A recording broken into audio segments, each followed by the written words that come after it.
আসসালামু আলাইকুম। আমি মোহাম্মদ মাসুম। আমি সরকারি আশিক মোহাম্মদ কলেজের অনার্স প্রথম বর্ষের হিসাব বিজ্ঞান বিভাগের শিক্ষার্থী। আমি আপনাদের সম্মুখে আলোচনা করব বাজার কাকে বলে এবং বাজারজাতকরণ কাকে বলে। বাজার এবং বাজারজাতকরণ শব্দটি প্রায় আমরা একই মনে করে থাকি, কিন্তু বাজার আর বাজারজাতকরণ শব্দটি দুটি বিপরীত শব্দ। বাজার বাজার হচ্ছে কোনো পণ্য বা সেবার বর্তমান এবং সম্ভাব্য ক্রেতার সমষ্টি। বাজার হচ্ছে কোনো পণ্য বা সেবার বর্তমান এবং সম্ভাব্য ক্রেতার সমষ্টি।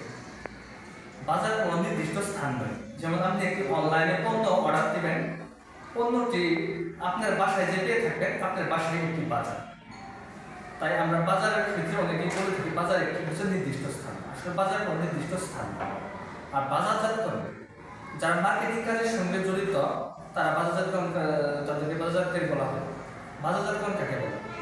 ব্যবসা বা শিল্পে ব্যবহৃত কাঁচামাল উৎপাদকের নিকট কিংবা উৎপাদকের নিকট থেকে পণ্য বা সেবা সামগ্রী ভোক্তাদের নিকট পৌঁছানো কার্যক্রমকে বাজারজাতকরণ বলে।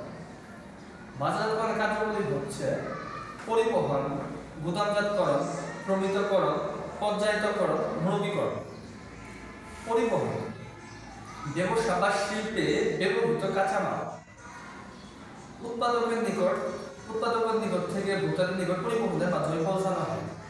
গুদামজাতকরণ একটি নির্দিষ্ট সময় পর্যন্ত বা পণ্যের তীব্র চাহিদা পর্যন্ত পণ্যকে সংরক্ষণ করে নতুন যে বাড়তি উপযোগী সৃষ্টি করা হয় তাকে গুদামজাতকরণ বলা হয়। প্রমিতকরণ হচ্ছে পণ্যের মান, আকার, স্বাদ, গন্ধ ইত্যাদির উপর ভিত্তি করে পণ্য মূল্য স্থির করা। পর্যায়িতকরণ পণ্যের আকার অনুযায়ী পণ্যকে ভাগ করাকে পর্যায়িতকরণ বলা হয়। যেমন বড় আকার, ছোট আকার, A grade, B grade, C grade এরকম ভাবে পণ্য ভাগ করা হয়।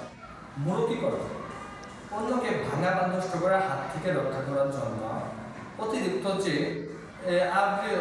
যে আবরণ আবৃত করা হয় তাকে মৌখিকরণ বলা হয়। ধন্যবাদ।